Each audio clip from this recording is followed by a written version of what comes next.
ka-jam, ako nga pala si Maribel, isang lady bus captain dito sa jam line. 10 taon na nga pala ako dito sa jam line bilang isang lady bus captain. Masaya naman ako dito sa work ko kasi gusto ko maglingkod sa tao.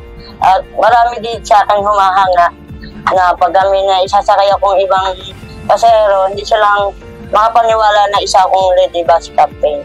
11 kami dito lahat, kaya lang ang naiwan na lang po akong mag-isa at sila po ay nasa ibang bansa na, yung iba ayaw na po mag-work, ayaw na po nila sumabak sa mga traffic. Masaya naman po ako dito sa aking trabaho, enjoy lang po. Kaya nga pala ako nakapag-apply dito sa Hello Job, niyakag ako na isa kong kaibigan na mag-apply kami. Tapos pinag-aral kami ng TESDA, ng jam liner. Pumunta kami sa Tagaytay para i-test kami kung paano aatras ang bus kasi dati EDSA kami. Hindi pwede yung mahaba ang atras, kailangan maliit lang atras. Kaya kami, tinraining kami sa Tagaytay para kapraso lang atras. Hindi pala biro ang isang lady bus captain kasi walang oras ang tulog. Minsan maaga ang tulog, minsan hindi. Tapos, pag dadating kami sa terminal, check namin kung mayroong tubig, tsaka langis yung aming bus, tsaka yung gulong, bago kami sumabak sa kalsada. Bilang kasi isang driver, marami tayong pasero na minsan hindi natin ma-istamahan ng kalang mga ugali. Tayo lang ang magpapakumbaba. Sa awa naman ng Diyos, pagdadrive ko na 10 taon, wala naman akong na-inboard sa aksidente. Kaya laking pagpasalamat ko po sa Diyos at dinadabayan niya po ako araw-araw sa aking pagdadrive. Marami naman natutuwa. Mayroon pa nga nagpapapicture sa akin kasi first time daw nila makasakay sa lady bus captain. Basta sa isip ko lang, ako ang may hawak na manibela, basta gagawin ko yung trabaho ko na maayos at maihatid sila ng maayos sa kanilang patutunguhan. Inspiration ko ang aking mga magulang kasi bata pa lang, willing na akong tumulong sa kanila kasi may pangarap din ako sa buhay ko na kahit wala din sila, marunong din akong paghanap buhay. Ako nga pala si Maribel na isang lady bus captain sa JAM. Bumabati sa lahat ng kababaihan na Happy International Women's Month. Hello ka dyan!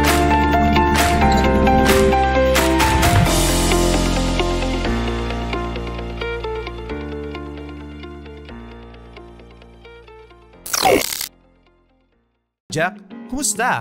May konting paalala kami sa iyo para ligtas ang ating biyahe. Una, avoid distractions. Ang pagmamaneho ay hindi basta trabaho lang. Ito ay isang tungkulin. Hindi pwedeng hati ang ating atensyon. Bawal ang cellphone habang nagmamaneho. Kahit na traffic o nakahinto, hindi excuse ang paggamit ng cellphone. Huwag ilagay ang phone sa harap habang nagdadrive. Alisin ang lahat ng distractions. Walang online games, walang sasagot ng tawag. Kahit na gumamit ng headset, bawal yan. Para siguradong di ka ma-distract, focus lang dapat sa kalsada. Sa bawat biyahe, ipinagkakatiwala sa iyo ang buhay ng mga pasahero. Isang segundong pagkalingat, buhay ang pwedeng mawala. Kaya itabi ang gadget at dapat nakatutok sa daan. Ipakita natin na tayo isang responsableng truck driver. Alaga natin ang bawat pasahero. Kaligtasan, kahusayan, katapatan, paglilingkod, paggalang at pagtutulungan. Yan ang alagang Jack.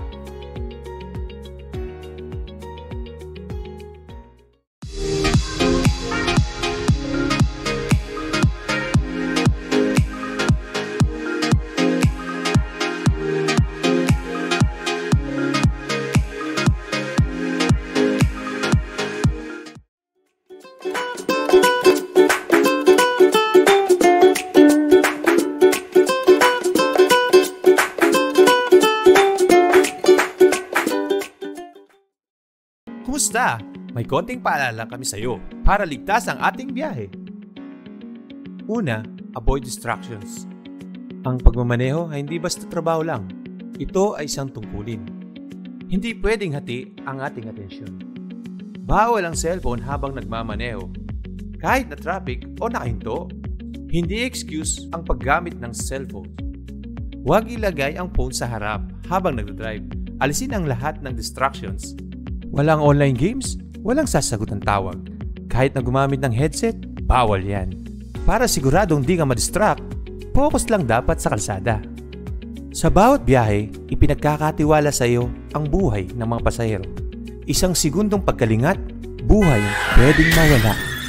Kaya itabi ang gadget at dapat nakatutok sa daan. Ipakita natin na tayo isang responsableng truck driver. Alaga natin ang bawat pasahero.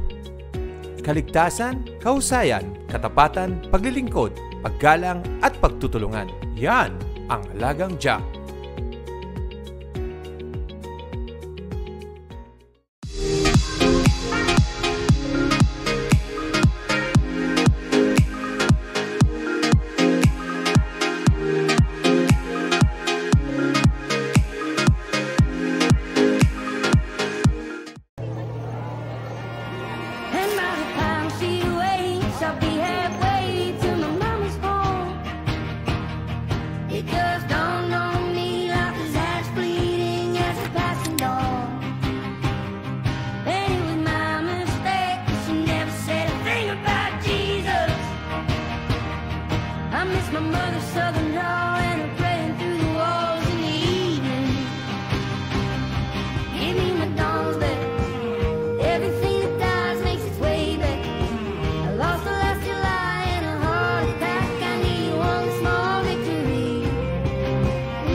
Kumusta?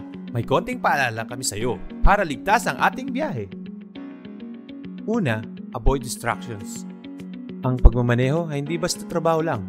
Ito ay isang tungkulin. Hindi pwedeng hati ang ating atensyon. Bawal ang cellphone habang nagmamaneho. Kahit na traffic o nakahinto, hindi excuse ang paggamit ng cellphone. Huwag ilagay ang phone sa harap habang nagdadrive.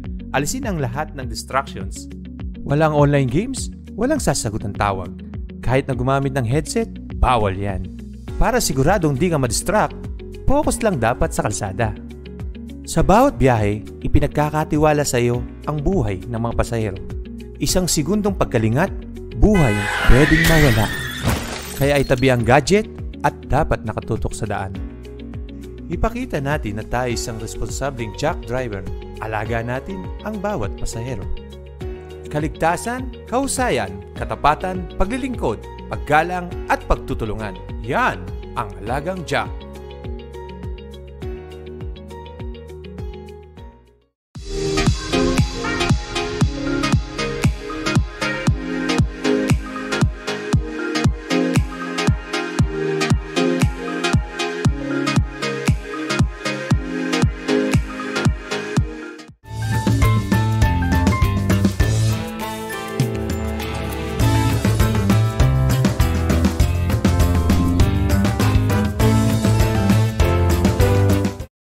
Kumusta?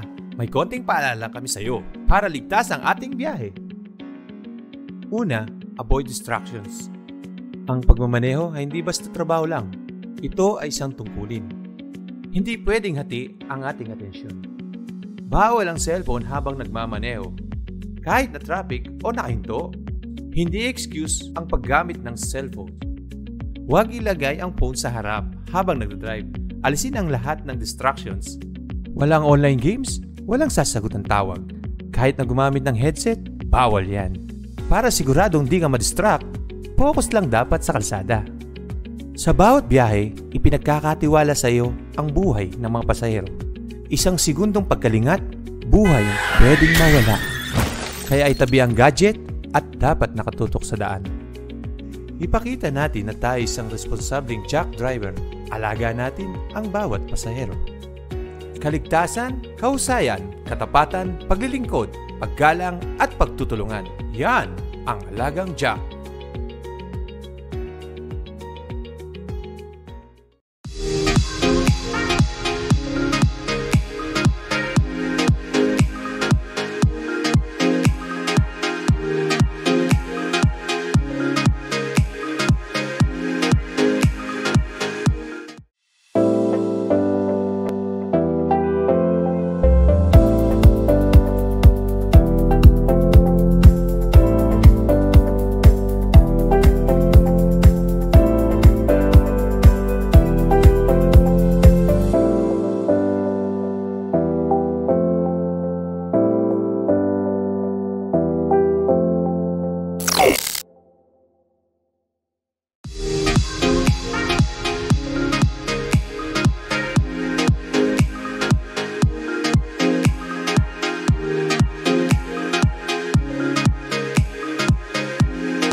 Kumusta? May konting paalala kami sa iyo para ligtas ang ating biyahe. Una, avoid distractions. Ang pagmamaneho ay hindi basta trabaho lang. Ito ay isang tungkulin. Hindi pwedeng hati ang ating atensyon. Bawal ang cellphone habang nagmamaneho. Kahit na traffic o nakahinto, hindi excuse ang paggamit ng cellphone. Huwag ilagay ang phone sa harap habang nagdadrive. Alisin ang lahat ng distractions. Walang online games, walang sasagot ng tawag. Kahit na gumamit ng headset, bawal yan. Para siguradong di ka madistract, focus lang dapat sa kalsada. Sa bawat biyahe, ipinagkakatiwala sa iyo ang buhay ng mga pasahero. Isang segundong pagkalingat, buhay pwedeng mawala. Kaya itabi ang gadget at dapat nakatutok sa daan. Ipakita natin na tayo isang responsableng truck driver. Alaga natin ang bawat pasahero. Kaligtasan, kahusayan, katapatan, paglilingkod, paggalang at pagtutulungan. Yan ang alagang Jack. Tuloy-tuloy po ang ating biyahe po, yung mga Batangas Pier po natin, yung mga papuntang Calapa, Mindoro, Iloilo, saka yung Katiklan. May mga biyahe na po tayo. Sakay na po tayo dito sa jam po.